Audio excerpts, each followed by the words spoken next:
Hi folks, and welcome to Standing Against AI Hype.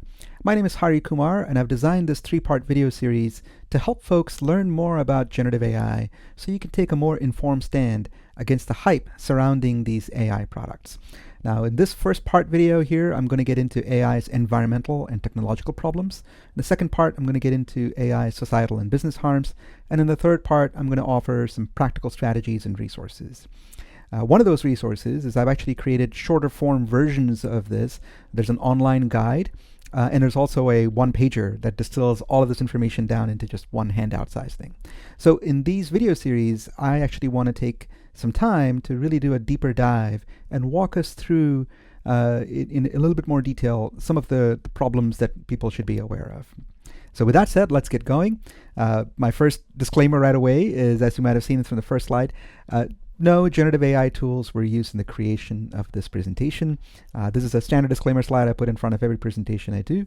This presentation is a little different because I'm actually going to be showing you some things that tools like ChatGPT do badly, and so I did have to use ChatGPT to generate some screenshots. But apart from that, I have not used generative AI to actually create any of these slides. So any typos and imperfections that you see in these slides, those are artisanal. These are handmade in the Berkshire Mountains of Western Massachusetts. Just over the past year, so much more research has come out and so many more books have come out.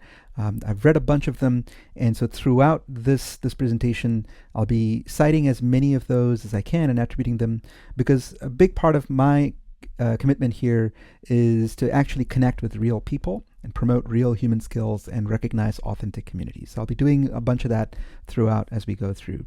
And I want to actually start by recognizing and thanking these two authors, Dr. Emily Bender and Dr. Alex Hanna. They're the authors of the AI Con, which is a fantastic book. I've got a whole list of book recommendations that you can go through in the guide, but this book in particular came out in May this year and was tremendously useful and inspiring for me. So as I get started here, I just want to say thank you to Dr. Bender and Dr. Hanna in case they're watching. All right. Some caveats and some terminology here. Right. When I say AI, and throughout the rest of the video series, I'm going to just use AI as a short form to refer to generative AI products that rely on large language models, otherwise known as LLMs. So this means things like ChatGPT, Gemini, Claude, Elon Musk's Grok, or Mark Zuckerberg's Meta AI, and all these things. But also all the derivative software products that are built on top of the above. So for example, Microsoft's Copilot, there's a code generation or code writing engine called Cursor, and so on. Not all AI is, I don't have a problem with all of AI. There are actually certain applications of AI that are actually really, really useful and don't have all the problems of generative AI. So for example, machine learning, deep learning, things used for machine vision models, convolutional neural networks, and so on. So for example, this is actually a former colleague of mine. I used to work at a company called MathWorks. I develop scientific software tools for a living. And my colleague Debbie here has promoted a story about how people used AI, MathWorks AI tools, for cardiac monitoring. And it turns out the specific type of AI is actually convolutional neural networks, which is not using large language models. So my beef is specifically with generative AI and LLMs, not with all of AI. Right. The other thing I want to make clear is what stand am I taking here? People typically assume that there are two camps, that you're either an AI booster or you're an AI doomer. Now, an AI booster is somebody who says, look, AI is a real thing. AI is going to become super intelligent. We better get on its good side because it'll do all our jobs and it'll serve humanity. Now, an AI doomer at first glance might seem to be somebody who is just diametrically opposed to that. But you take a little closer look, it turns out a lot of AI doomers will say things like, AI is a real thing, AI will become super intelligent, it will take all our jobs, and it'll destroy humanity. So it turns out both of these two factions are really saying the same thing. They both believe that AI is real, and they both believe that AI will become super intelligent. In contrast, there are a couple of other camps, and one of them is an AI pragmatist. And I was in this camp probably until about last year or so. These are folks that will say, well, I don't really quite buy all the marketing and the hype around AI. Maybe it might be a real thing, but AI as it stands today has a lot of limitations. And we do need to adapt to an AI-driven world, but how do we use AI in more responsible and ethical and human-centered ways?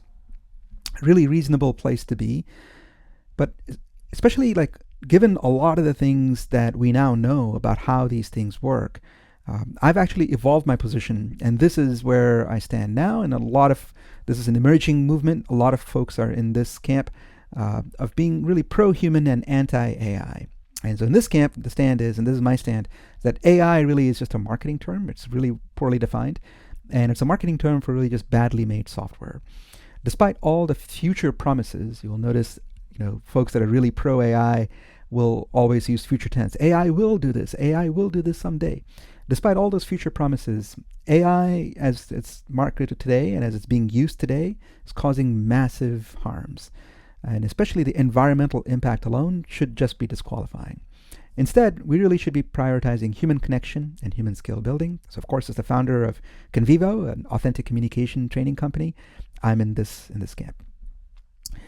But I want to make clear that you might be in any one of these camps, and my main goal here is really just to offer you information to help you take a more informed stand. And really to walk you through the things I've learned that have helped me evolve my thinking from the pragmatist position to this anti-AI position, right?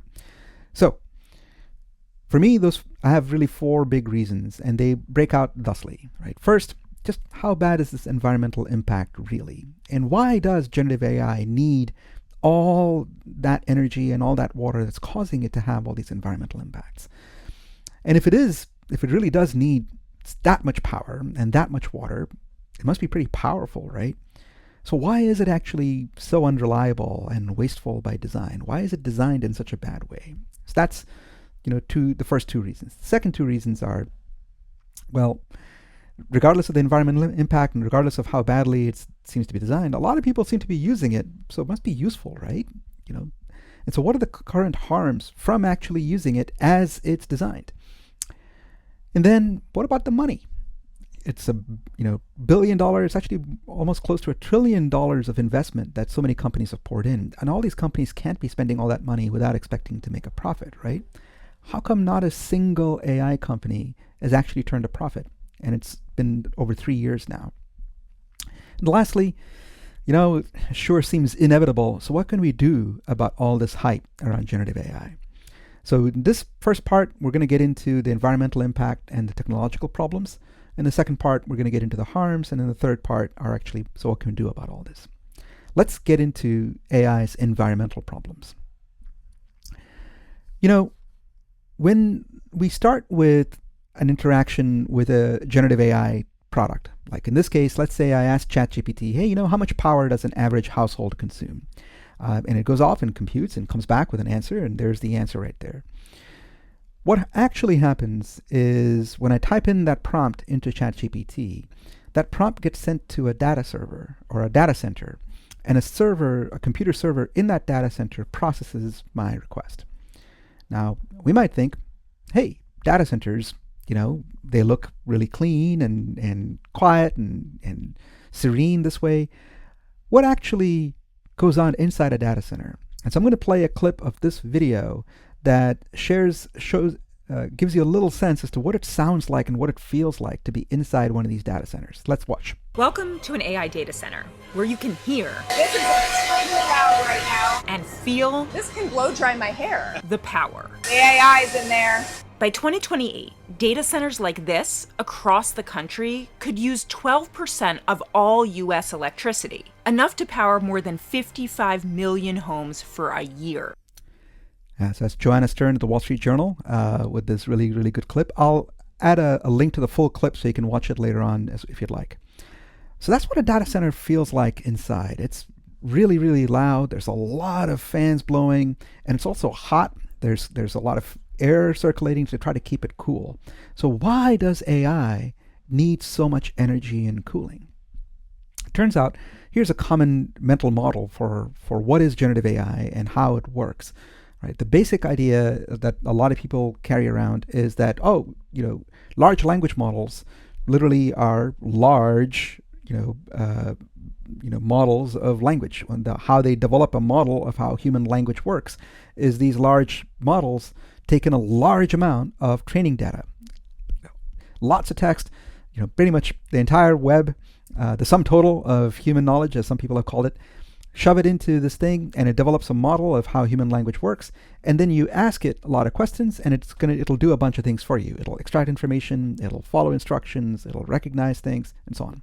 So the basic idea is, when I send in this prompt, it goes in here, how much power does an average household consume? The large language model figures out the answer and gives me the answer. That's typically how people think these work. It turns out how generative AI actually works is that even for something like this, large language models actually don't go look up any kind of information that they already have about how much power does an average household consume.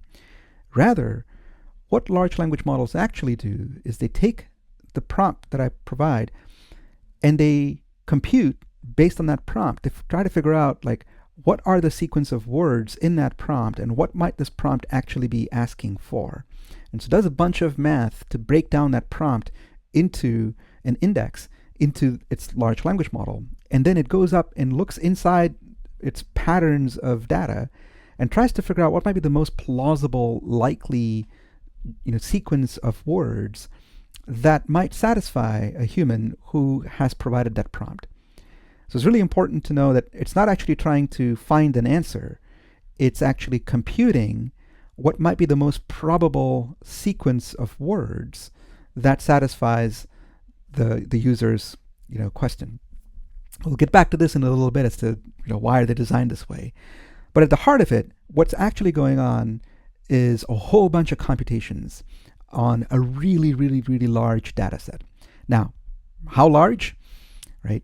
It turns out, if you imagine what's going on in here is it's actually taking in lots of language, lots of text, and then it's breaking that text down into tokens and patterns, right? The number of parameters in the model are a sense of like how large this thing is. You can almost kind of think of it as like dimensions in a matrix, right? When GPT-2 came around in 2019, it had 1.5 billion parameters. GPT 3.5 that came out had about 175 billion parameters. OpenAI stopped disclosing how large their models are after GPT 3.5. Estimates are that GPT-4 has 1.4 trillion parameters. These are huge. These are just massive, massive matrices of numbers. So it turns out when generative AI needs to process even a question, not just even for training, for trying to figure out how to answer somebody's prompt, it has to crunch through a whole boatload of numbers. And it turns out for that, it needs a special kind of computer. And that kind of computer is called a GPU, a graphics processing unit. This is an NVIDIA H100 GPU. Right? GPUs, graphic processing units, were originally created for video processing applications and especially for things like games. If you think about video is really just a sequence of images, and an image is really just a large three-dimensional matrix of numbers. Each pixel in an image, like this one over here, has three numbers that determine how much red, how much green, and how much blue to display in that pixel. So an image is really a two-dimensional matrix with three numbers for each dimension, so it's a three-dimensional matrix of numbers. A video is really just a streaming set of these, and to compute all of that, all the numbers that have to go to generate the image, you need a really fast graphical processing unit. And it turns out that same mathematics is actually what helps for large language models as well. So this NVIDIA H100 GPU, it's not like your normal everyday computer. It actually costs something close to $30,000 to $50,000. And just one of these GPUs takes a lot of power, 700 watts of power. Now, what's an equivalent thing to really compare that to? I looked around. It turns out 700 watts of power is about the same as a standard household microwave oven. A 0.7 cubic foot microwave takes about 700 watts of power. All right. Now, but in a data center, you don't actually get to run on just one GPU. No, you actually end up having to use systems like this NVIDIA DGX H100 system that bundles 8 of these GPUs together, plus a few CPUs, plus networking, and the sum total of it takes about 10 kilowatts of power. And that whole system costs more like $300,000 to $400,000. All right, so 10 kilowatts of power. So it's not just 8 microwaves. It's not just 8 times 1 microwave. It's all of this other stuff. It turns out to be about 14 microwaves worth of power just in that one box. But that one box isn't what goes into AI data centers. No, in AI data centers, you have racks, and then you put multiple of these boxes in racks. For example, here's an NVIDIA DGX SuperPod rack. Right? It contains 4 of those systems, so about 32 GPUs. It takes up over 40 kilowatts of power, costs about $4 million, and I couldn't fit the number of microwaves that you'd need to there. So the entire background is just full of microwaves. Just imagine a whole sea of microwaves in this space. Now, 40 kilowatts of power. That sounds like a lot. How much is it? Well, remember that question I asked ChatGPT, how much power does an average household consume? It very helpfully told me, hey, that's a great question. Thanks, ChatGPT. And it came back and told me, the daily average is about 30 kilowatts. I'm going to take its answer with a grain of salt. But really, running one rack of these for 1 hour is 40 kilowatt hours. That's more than the average US household electricity use for a day. That's for an NVIDIA H100, which is already out of date. The newest NVIDIA racks using the Blackwell architecture use up to 120 kilowatts per rack. And an AI data center, by a rack, I mean this one thing over here, an AI data center has hundreds of these racks. Which means that that image that we saw earlier, that's not quite accurate. An AI data center looks nothing like that data center. In fact, here's what an AI data center actually looks like on the inside. This is from one of Amazon's AI data centers, right? Just came online in June this year. Inside this data center, and you'll see to scale over here, you would see racks, and each rack here has, 16 to 32 GPUs all wired up, right? But on the back of the racks, what you'll notice is these large hoses carrying water, right? Because it turns out when you think about taking, 14 microwaves, 100 microwaves, and you're cramming them into a small space, the heat generated is really, really, really intense. And it turns out regular air cooling doesn't work anymore. And so these things need water cooling. So these hoses back here, that blue hose brings cool water in to this rack, and the red hose brings warm water back out. And then it gets circulated and often just evaporated outside.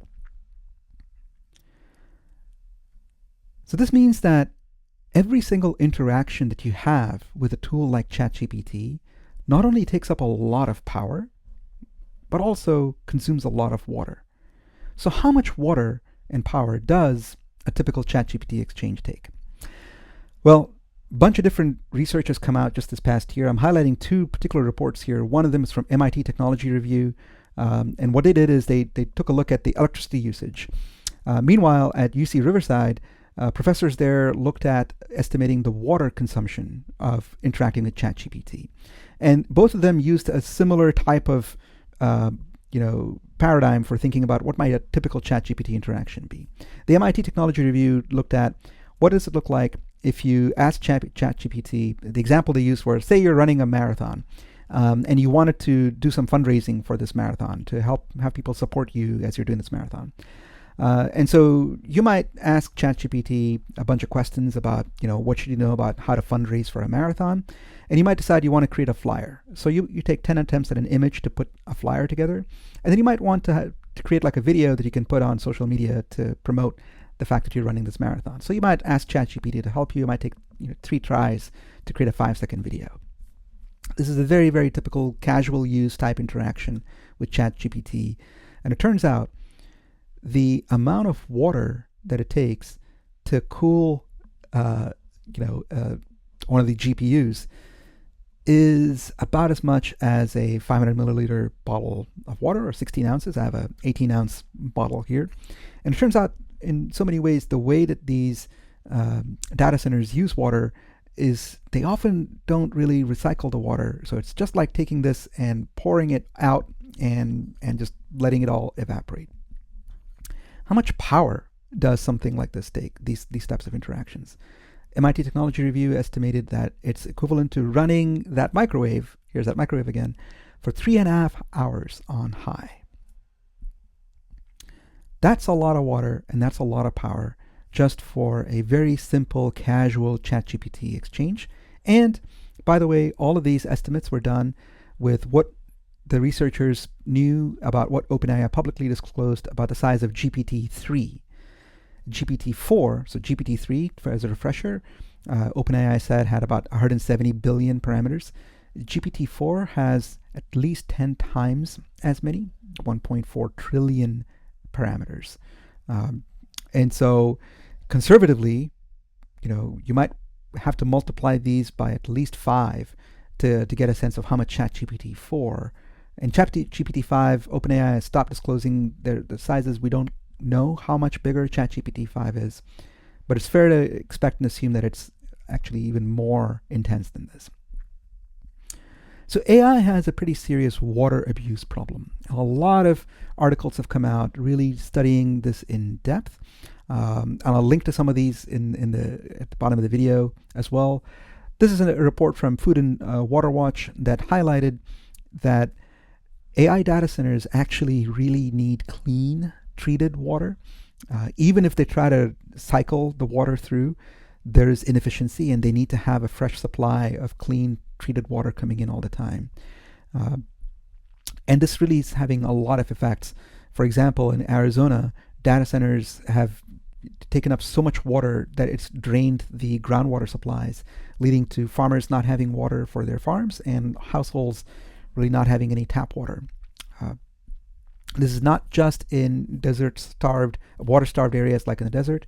The same problems with water are showing up in Wisconsin, in Oregon, and really with AI data centers, as we'll find out soon, they can be located anywhere. They don't have to be located in a major metropolitan area. They're often located in rural communities and rural counties that are really economically desperate for the revenue that they think AI data centers will bring in. All right. So is this normal though? Like, how do AI data centers compare with traditional data centers? So I went and dug around and found a bunch of different sources of data, including from the Department of Energy and from the International Energy Agency that track data centers. So a traditional data center that was around before the age of AI, before 2022, traditional data centers, the kind of data centers where a company like Netflix might host a whole bunch of videos. When you stream a video, it goes out to a data center. That kind of data center, typically the power consumption for a large data center would be about 10 to 30 megawatts. A hyperscale data center, a data center run by say Facebook or Amazon, would be about 40 to 100 megawatts. And the load would vary with network usage. How much compute hardware? The compute for a traditional data center doesn't have to be super graphics processing. They're really just trying to fetch video and serve it. So it's really about $20,000 to $40,000 per rack. The cooling is primarily air-cooled. These things are typically about 100,000 square feet or smaller. And these things are typically located near major cities because they need high-speed internet access. An AI data center, on the other hand, in every single dimension is 10 times bigger and worse than traditional data centers. An AI data center typically takes about 100 to 300 megawatts, and in fact increasing even more. And all of that power is not varying. That AI data centers are always running constantly, 24/7, at close to full load. All those GPUs are being utilized close to 100%, and they're running hot all the time. Just the cost for compute hardware in AI data centers is at least about $4 million per rack, and they have hundreds of these racks. And that is increasing. The newer NVIDIA chips cost a lot more. So conservative estimates are for an AI data center, you're looking at $500 million to $1 billion just for the compute hardware cost in an AI data center. And all these AI data centers have to be water cooled. They're often massive, hundreds of acres in size, and they can be anywhere. They're typically located near power stations and water sources. Here's a better way to think about these things. These are not really data centers anymore. They really are AI supercomputers.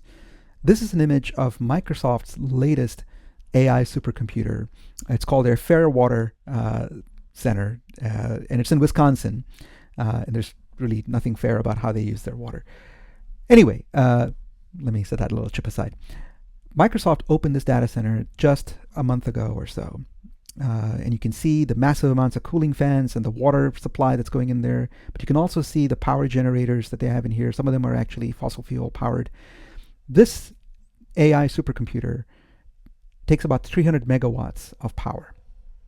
Now, how much is 300 megawatts? It's about 150,000 homes. Okay, how much is 150,000 homes? So I looked around. Here are 3 cities in the US that have about 150,000 households.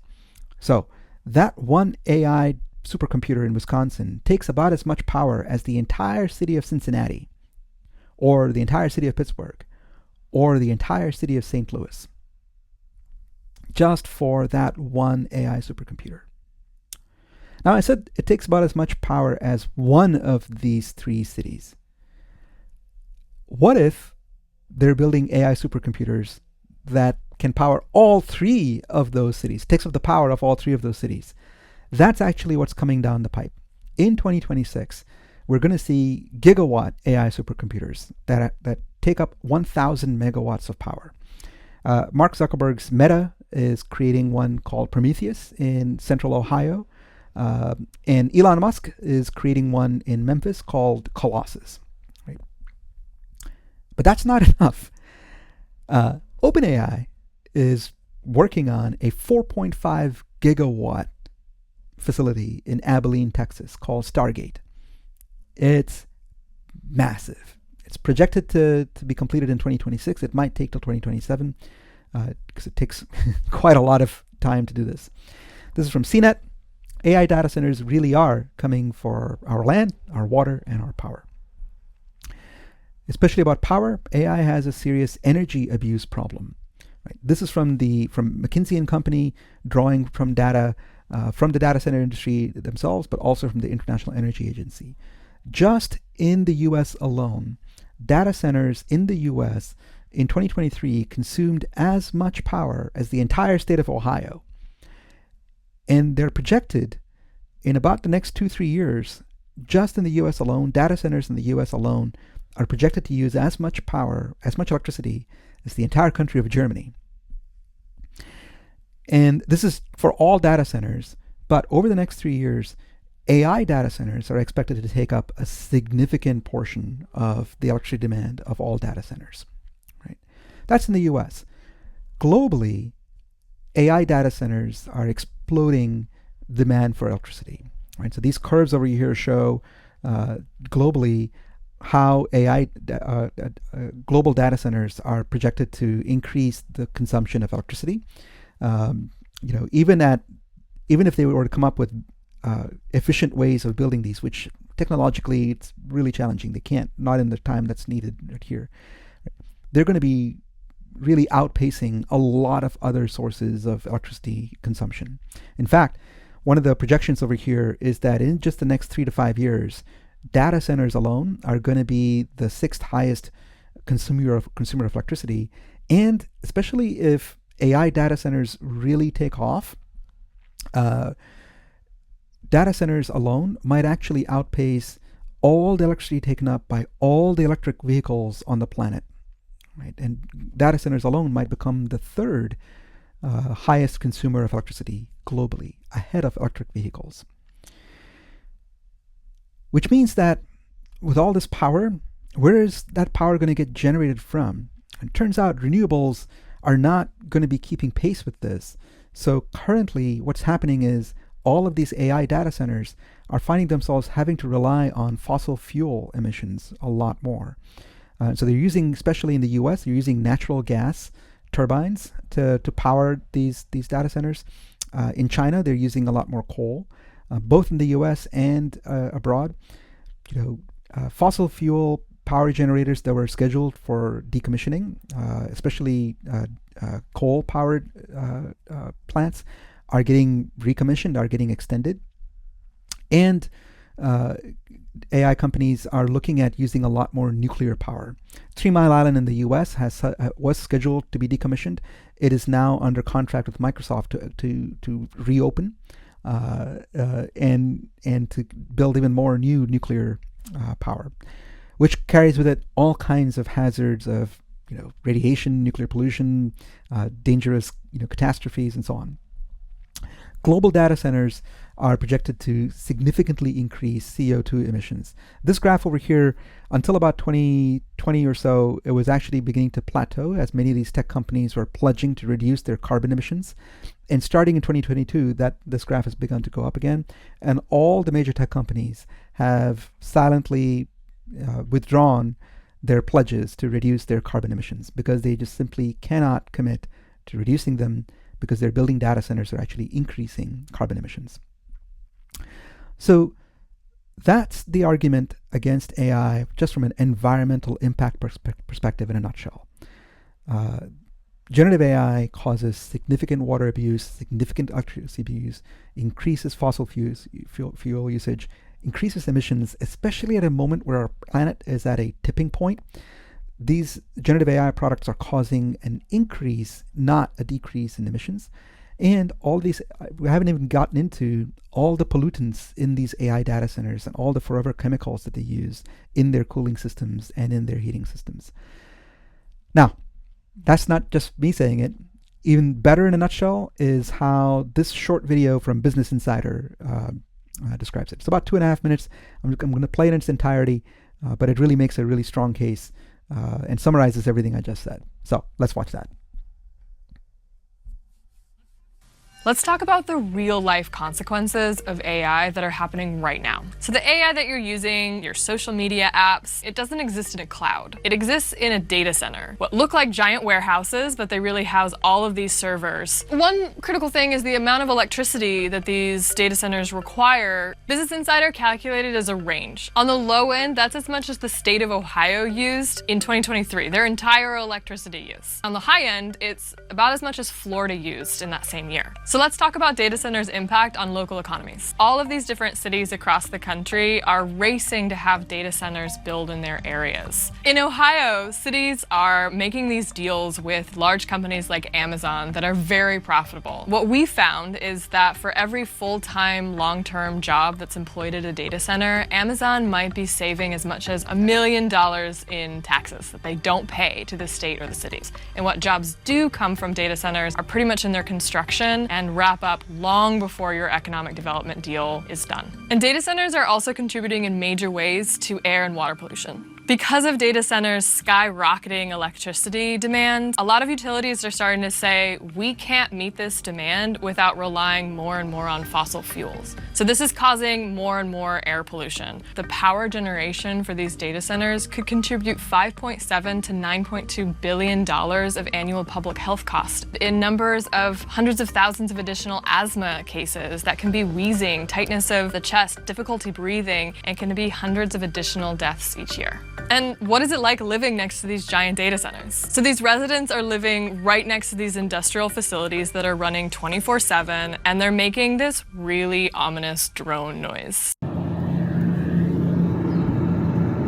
So it's a constant noise of their cooling fan. Some residents told us that they can actually hear it inside their houses, and some had to sleep in the basement because they couldn't sleep. And how are data centers deepening the water crisis? So to power those data centers, you need a huge amount of electricity, and those servers get really hot, so you need something to cool them. Sometimes data centers are using water to cool their servers. They're finicky drinkers. They only really want to use drinking water. Data centers are competing directly with residents who are living in the desert where there's already not enough water to go around. Business Insider requested records of how much water every data center is using. We've got a lot of redacted records, and in 2 cases, cities actually sued us to prevent the release of those records. There's a lot of interest in the promise of AI, but the costs are already right here, and they're impacting us today. Yeah. Well said. I wish I could have made that video. But so more and more people are wising up, and that's actually one reason I'm making this deeper dive video, to get into more, to explain more about the facts behind the short summary that Business Insider did. All right. So that's how bad the environmental impact is. But you know, it still doesn't quite answer why does generative AI need all that energy and water, which is why I actually made this part, I combined both the environmental problems and the technological problems, because actually it turns out they're both connected. Turns out a lot of the reasons why generative AI has a lot of these environmental impacts is because of how generative AI actually works at a technological level, which is why there really is no technological solution to the environmental problems, because a lot of those environmental problems are caused by just the technological requirements of generative AI. So let's get into that. Surely something that uses that much power and water must be pretty powerful, right? How does it actually work? What can it do? What can't it do? And let's get into that. So AI's technological problems. Let's go back to that understanding that a lot of people have. That generative AI really works because it's trained on all the human knowledge and information in the world. It takes a lot of language. It learns from our language. It learns all these patterns by creating this massively large model of language. And then it gives us answers because it can rely on the sum total of human information. It turns out that's actually not quite how generative AI works, in at least some fundamental ways. It turns out if you dig a little deeper, what the AI companies themselves will tell you, and this is Microsoft's own AI tutorial in which they talk about OpenAI and ChatGPT and how to use OpenAI. In the bottom of this tutorial, if you got through all of these things, it tells you a little bit about LLMs. And what doesn't an LLM do? Well, Microsoft themselves say, look, LLMs actually don't understand language. It's just a predictive engine. LLMs do not understand facts. They actually don't have a sense of what's true, what's not. They just predict the next most probable token that might satisfy a human user without regard to whether it's actually correct information or not. So which is why they say, LLMs don't understand human emotions, ethics, manners. And Microsoft says, do not anthropomorphize LLMs. Do not make them seem like they're human. Do not say that they do something or that they understand something. They really don't understand anything. What these things are, they're just computing outputs as the outcome of training data. But you don't have enough to dig that deep. You could just ask ChatGPT. So I asked ChatGPT, hey, how do LLMs work? And here's what ChatGPT said. Large language models, like me, and again, this is now ChatGPT trying to anthropomorphize itself, trying to pass itself off as if it's a person, like me, work by predicting the next word in a sequence based on the words that came before. At their core, they're advanced probability machines trained on massive amounts of text data. Here's how they work, right? So for example, what they do is they take sentences or text streams, and then they try to figure out probabilistically patterns in how those words are put together. So the example that ChatGPT gives over here is actually a pretty good one. The cat sat on the blank. Right? What's the word that comes after the cat sat on the? Now, based on its training data, it might have a whole bunch of sentences that all say the cat sat on the mat.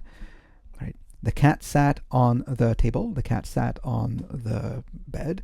But cat sat on the mat, there might be a lot of sentences that have the cat sat on the mat. So then, according to ChatGPT, the model learns that mat is a likely word to follow. It's probabilistically high that the next word in that series is going to be mat. Right?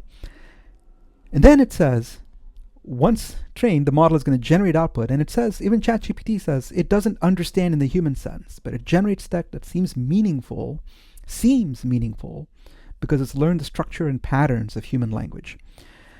ChatGPT also says about itself, they don't have consciousness or true understanding. They just simulate language effectively enough to be useful for writing code, answering questions, and more. Right. And what I loved about this was that at the very bottom it said, hey, do you want a simple visual or a simplified analogy? I'm like, oh yeah, sure, ChatGPT, give me a simplified analogy. Why don't you dumb it down for me? And so ChatGPT dumbed this down for me in the following way. It said, great, let's start with a simplified analogy. And the analogy it came up with was an autocomplete chef. It says, imagine a robot chef trained by reading millions of cookbooks. But instead of understanding cooking, it just learns which words usually come after others in recipes. So that if you say, okay, add flour, sugar, it might say, oh, what's next? Oh, here's eggs. It's like autocomplete on steroids, but instead of just finishing sentences, it can write whole essays, poems, or code. The chef doesn't understand food, but it's excellent at copying patterns it has seen before. So already here we have a hint, just from ChatGPT's own cursed mouth, that there is a fundamental technological problem here in how the model is built and how it's actually being marketed. What kind of chef is a chef that doesn't understand food. Right? If you're a chef and you say you don't understand food, you can't be called a chef. So this analogy falls flat by calling it an autocomplete chef. Imagine a robot chef trained by reading millions of cookbooks. A chef doesn't learn how to cook by reading millions of cookbooks. A chef really understands food at a deep human level, not by simply just copying patterns from a cookbook. But following its own logic, it says it's like autocomplete on steroids, but instead of just finishing sentences, it can write whole essays, poems, or code. Carrying the same analogy, a writer isn't somebody that's just copying patterns. To write actually involves communication, involves talking to other people, it involves actually thinking about the connection that you want to build with somebody. Same with poems, and especially with writing code. As a former software engineer myself, I take a lot of offense. It's like saying, a software engineer is like a chef who learns by reading millions of cookbooks but doesn't understand food. A software engineer who doesn't understand what it means to build software but just knows how to repeat, fragments of code is not a software engineer. Right? So that should be a warning right away. But let's get into this a little bit deeper. I actually asked ChatGPT the same question twice. Right? So because even if you don't dig that deep, what if the shovel actually changes each time that you dig? So the first time I asked ChatGPT, it gave me this answer. The second time I asked ChatGPT, how do LLMs work? It said, like me, it works by learning patterns in human language from massive amounts of text. It seems similar, but there are some subtle differences, right? On one hand over here, it says it's probability machines. It doesn't say that on this side. On this side, it says it doesn't memorize text, it learns statistical patterns. Slight differences, same example, so far so good. Why is it giving me slightly different responses for the same prompt? It turns out, it says here, each token, when it's generating output, it's based on probabilities. So responses are going to vary even for the same prompt. And so even ChatGPT then says, here are the limitations. LLMs don't understand meaning, they infer patterns, and they can hallucinate. They can produce confident but false information. Which, by the way, I've been relying on what ChatGPT has been saying to me all along. Should I really rely on it? Even if it hallucinates only 5% of the time, that's actually worse than a tool that hallucinates 50% of the time, because 95% of the time you think you're getting something accurate, but 5% of the time it's going to be inaccurate, and you don't know when it's going to hallucinate. Right? So that's an intro into three of the major technological problems, the unsolvable technological problems behind generative AI. How they are trained, how they actually generate their answers, and how they're designed to seem human. Let's go into these one by one. Even starting out with that fundamental idea that they have, like how are they trained? LLMs work by learning patterns in human language. Turns out this is a wrong way to think about how they're trained. It turns out these LLMs, they don't actually learn patterns in human language from massive amounts of text, because that's not how language works. Emily Bender, who is a computational linguist at the University of Washington and one of the co-authors of the AI Con, has this to say about language as a linguist. She says, look, language and meaning aren't just text, isn't just the structure. Language and meaning are relational. Communication is actually a joint activity. And when you have systems that are set up to mimic the form of language, it can provide the illusion that these things understand, that they know, that they understand meaning. And they really don't. Because, as Emily Bender points out a little bit later on, the way our brains work, when we see a bunch of text being generated by something, anything, the way our brains work, we interpret that text as language. And for us, language is something that a mind creates to communicate with another mind. And so when we read text, we imagine that there's a mind behind that text. And so we are easily seduced into wanting to think of this thing as a mind that's trying to communicate with us. And it's not. It's just a computational machine that's probabilistically generating random words and that have a high likelihood of pleasing us. Right? So when it says it learns statistical patterns that connect words, it doesn't actually learn anything. It actually particularly doesn't learn meanings. real humans are actually involved in training this model to calculate the probabilities of these patterns. And so this is where thinking about how these generative AI models are actually built reveals one fundamental technological problem. Because they're so large, the training data involves all kinds of text, but somebody has to go through and actually label all of that text and all of those sentences, right? When it's crawling Wikipedia or when it's bringing in all kinds of copyrighted works without consent and it's loading them up into this model, right? Somebody needs to do that work. Somebody needs to actually load that up into the model. It's not doing it by itself. And when that somebody actually puts that in, that somebody has to tag it and code it and say, this is an example of text that is a joke. This is an example of text that's a poem. This is an example of text that's a story, and so on. Then a human has to be involved in actually prompting the language model and correcting it when it goes wrong. And it'll go wrong a lot of times during the training phase. And then finally, humans have to be involved in actually testing the language model and scoring it and saying, okay, here's a prompt, give me an answer, and I'm going to rate the answer as to how useful was it, how helpful was it, how accurate was it, and different humans will score this and then run this test again.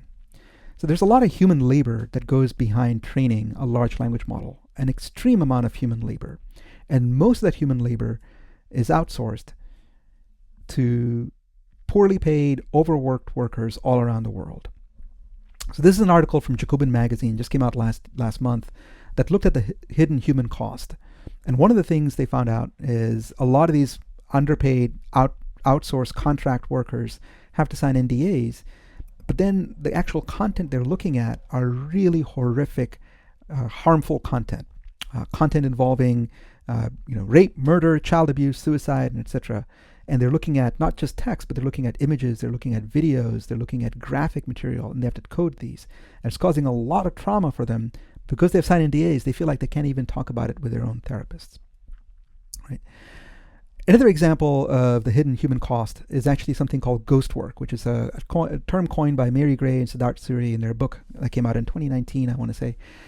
But more recently, last month, The Guardian wrote this article about how Google's AI summaries, the things that seem helpful, like when you search in Google now, it'll actually generate an AI summary.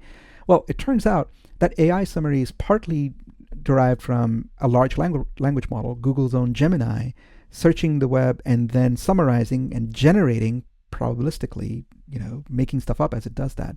So they have to have real humans correcting some of Google's AI summaries in real time.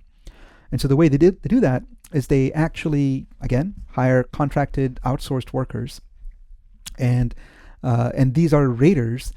But these are invisible. These folks are invisible. And so Ideo Danica at the DAR Institute says, look, AI isn't magic. It's a pyramid scheme.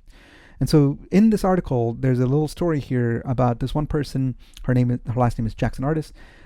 She's a really skilled writer. And so she gets hired as a super rater, which I think meant that she got paid $15 an hour instead of $12 an hour. But her task involved not just fact checking and rating the outputs, but also entering information into the model. And at one point, she found herself being asked to enter in information about, chemotherapy options for bladder cancer. And she's not a medical expert. She doesn't have an MD. She's not an oncologist. She's not a cancer researcher. And she was just haunted by this idea that she's entering in information about bladder cancer into something that will eventually be produced as a Google AI summary. And she imagined, what happens if there's somebody sitting in the parking lot of a hospital with their medical diagnosis and wondering if they have bladder cancer and asking Google, and what they're going to be reading is actually what she has written, not what AI has written. And she's not an expert on this. Right? It's so bad that so many of the workers who actually work on making these things happen behind the scenes now know how it's built, and they discourage their family and friends from using Google's AI summaries or AI chatbots for this reason. So I really love this quote over here by this person, Sawyer. I just want people to know that AI is being sold as this tech magic. That's why there's a little sparkle symbol next to this AI response, but it's not. It's built on the backs of overworked, underpaid human beings. So that's something I think people really should know about these things. There's also this thing called they'll make up, different answers to the same question. So for example, I asked it about myself, Google AI mode, and it got mostly right. Like, all right, I'm an engineer, I'm a scholar, I'm a communications expert. Yeah, I have 25 years of experience in the tech industry. But I'm somebody that not only has a master's in engineering, I also have a master's in communication, where I went and learned about storytelling, rhetoric, performance, and so on. So it got some of that right. But when I asked it a second time, it changed the answers slightly, right? And it made up this fact. It says that I hold a PhD in English with a focus on rhetoric and composition. I don't have a PhD. I wish I did. It made up that information based on finding an old CV of mine from 15 years ago when I was a PhD candidate.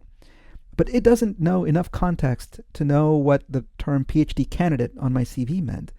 And it just made up, probabilistics, like, oh, it's likely that he has a PhD, and it put that in there.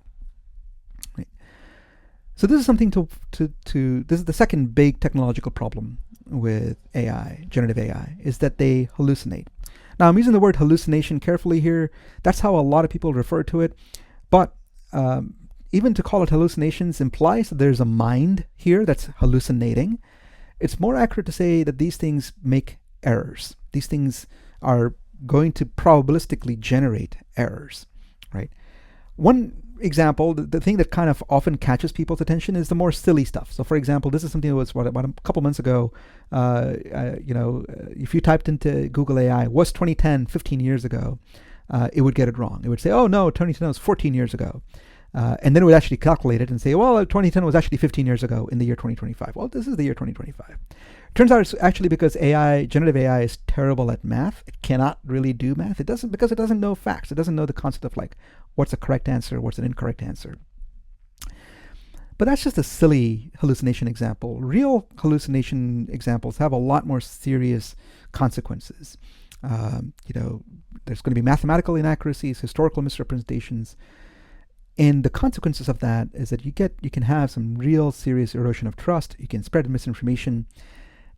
Folks are using generative AI tools to generate software code, especially for software applications, and that software code ends up having a lot of cybersecurity holes in it because it's going to hallucinate. It's going to make a mistake in generating that code. So here are some real consequential examples. I'm going to get into this more in part 2 of the video series. But let's say in healthcare, turns out generative AI will totally make up body parts that don't exist. That's what happened with Google's own MedGemini AI.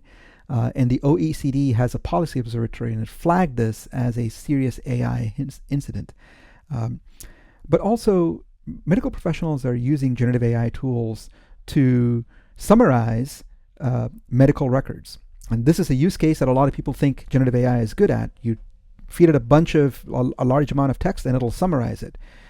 Well, when it came to creating summaries of detailed medical notes, this study here found that generative AI, made up incorrect information 21 times out of 50. 42% rate of making mistakes in summarizing medical information. And 50 of those times, for all 50 of those things, it put in generalized information that was really useless. It could apply to anybody.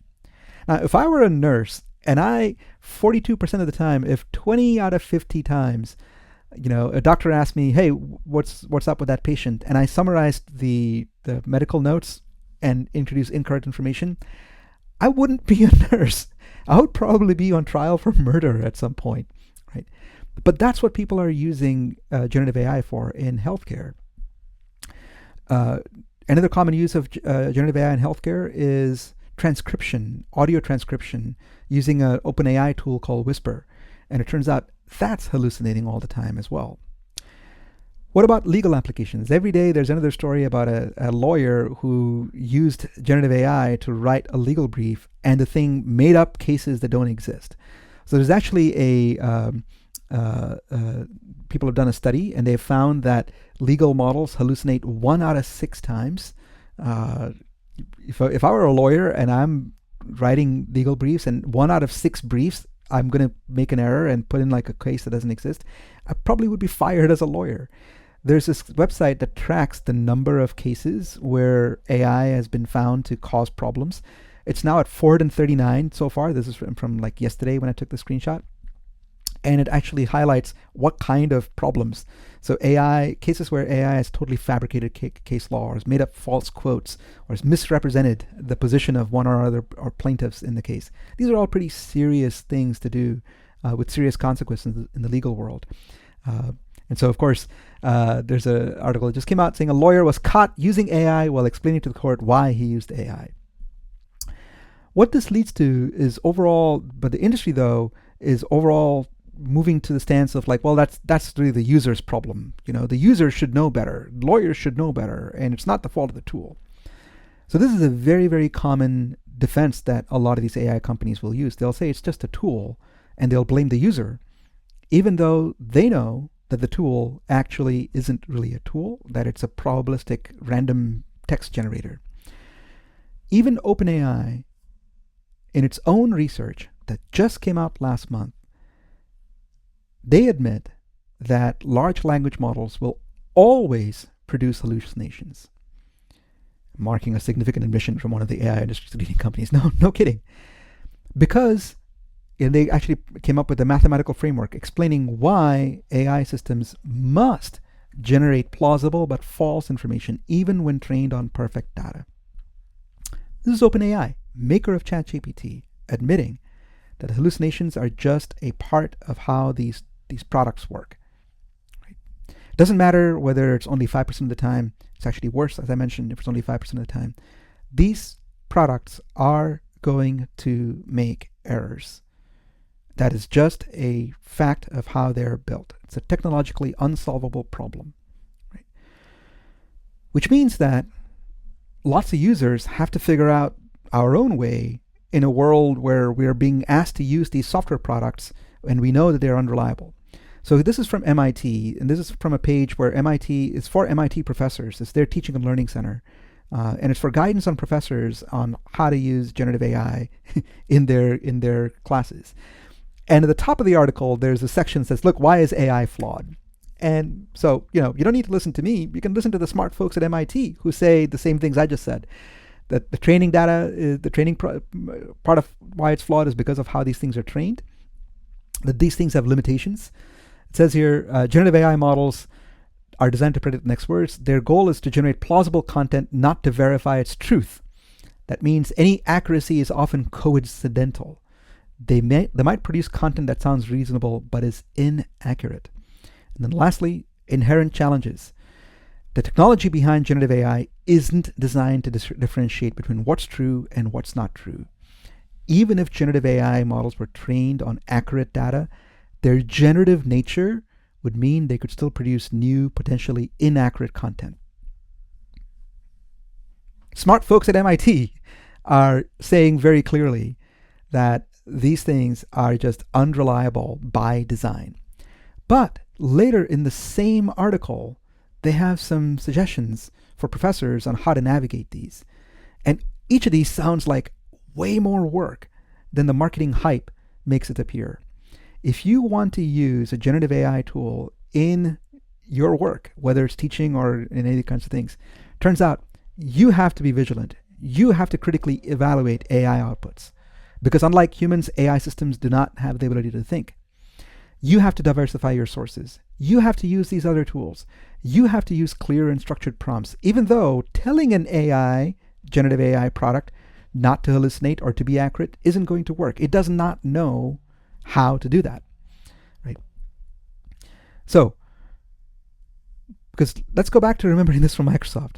Right? Microsoft and OpenAI themselves say these things don't understand language, don't understand facts, and we shouldn't anthropomorphize them. So especially because of all the problems behind like how they can actually, these things will make mistakes and hallucinate. The third technological problem is that all of these generative AI products are designed to seem human. And there's some real problems when it comes to making these text generators seem human. Again, back to Emily Bender. She is famous for a research paper that she wrote along with several other co-authors called on stochastic parrots. Calling these things stochastic parrots. And the word stochastic means probabilistic. And the idea is that to really think of these things as they're just parroting, they're mimicking human text in a probabilistic way. And so Bender says, we've learned to make machines that can mindlessly generate text. These things don't have a mind. They're just probabilistically generating text. But we humans, we haven't learned how to stop imagining a mind behind text. Goes back to a point I made earlier. Right? And so she says, look, we can have a couple of options here. We can either take the bot at face value, or we can say, look, this is technology that really encourages people to interpret it as if there were an agent in there with ideas and thoughts. Right? Why is the tech designed like this? Why is ChatGPT so eager to say I, me, and say that it's a person? Why try to make users believe the bot is intention? And she points out there are some serious problems with this. Right? She says, we've got to learn that systems that believably mimic humans bring a lot of extreme harms. Chatbots that we easily confuse with humans are not just cute or unnerving, and this is the author of the article that's saying this. They sit on this really bright line, and obscuring that line, blurring, really bullshitting what's human, what's not, really is harmful. But it's what these things are designed to do by intention. Right? When ChatGPT tells me, that's a great question, why is it telling me that's a great question? Why is it trying to flatter me so much? Here's the CEO of an AI company. It's called Robillon AI. They make AI chatbots. And this CEO has this article on how AI chatbots sound so human and the secrets behind realistic conversations. Because it turns out, knowing that our minds really want to imagine a mind behind text allows people to manipulate that part of our minds in all kinds of nefarious ways. This is the world that advertising and marketing knows really, really well. And these AI companies are using behavioral psychology to trick us. So as this guy says, the rise of human-like AI chatbots is not just a tech flex, it is a strategic move. Why? What purpose? To enhance user experience and drive engagement. Why? Because when conversations feel real, people stay longer, they trust more, and they leave more satisfied. There's nothing in here about actually being accurate, being correct in responding to a human. It's just about making a human feel more satisfied and feel like they can trust this product and to stay longer in the tool so that you can advertise, you can market, you can drive engagement and so on. My friend John Gallagher really gets into the design behind this and what kinds of ways that these things are used to make it feel like they're thinking. And a part of what he does, he actually asks ChatGPT to stop pretending like it's thinking and to actually show its work, show the calculations. And ChatGPT says, I'm sorry. Again, why? Why is it saying I'm sorry? Why is it using that very human phrase? But I can't share the details of my internal computations. And so he says, look, these chatbots have a veneer over them to hide the computational processes they execute.